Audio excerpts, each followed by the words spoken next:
سورۃ المزمل پارہ نمبر 29 میں جو شخص روزانہ اس کی تلاوت کرے گا، یہ سورۃ المزمل رات کو سونے سے پہلے جو انسان پڑھتا ہے، یہ سورت اس کی قبر کی روشنی کا اور قبر کے نور کا سبب بنتی ہے۔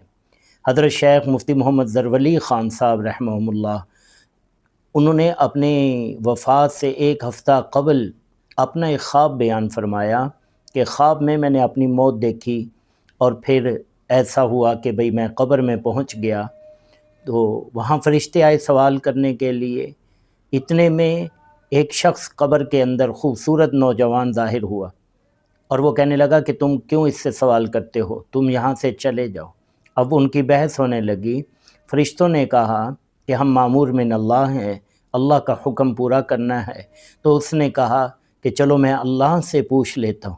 اتنے میں ایک اور شخص بھی ظاہر ہوا، اور وہ بھی اسی طرح خوبصورت۔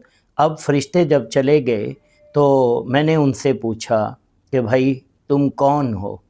تو ایک نے بتلایا کہ میں وہ سورہ مزمل ہوں جس کی تم روزانہ تلاوت کیا کرتے تھے۔ حضرت شیخ فرماتے ہیں کہ بلوغت کے بعد سے لے کر جب سے میں بالغ ہوا، کہتے ہیں آج میری 80 سال کی عمر ہو گئی ہے، آج تک کوئی ایک رات بھی سورۃ المزمل کا ناغہ نہیں ہوا، ہر رات میں اس کو پڑھ کے سوتا ہوں۔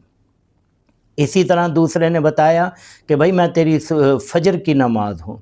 اب اتنا فجر کا اہتمام حضرت فرمایا کرتے تھے کہ روزانہ فجر سے پہلے نیا لباس پہننا، خوشبو لگانا، اور اس طرح خوب تیار ہو کے مسجد میں تشریف لانا۔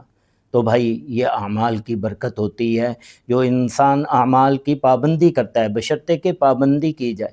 کبھی دل میں خیال آیا کر لیا، اور اکثر و بیشتر نہیں۔ کبھی دل میں خیال آیا فجر کے بعد سورہ یاسین پڑھی جا رہی ہے، اور جب نہیں جی چاہا تو نہیں پڑھ رہے۔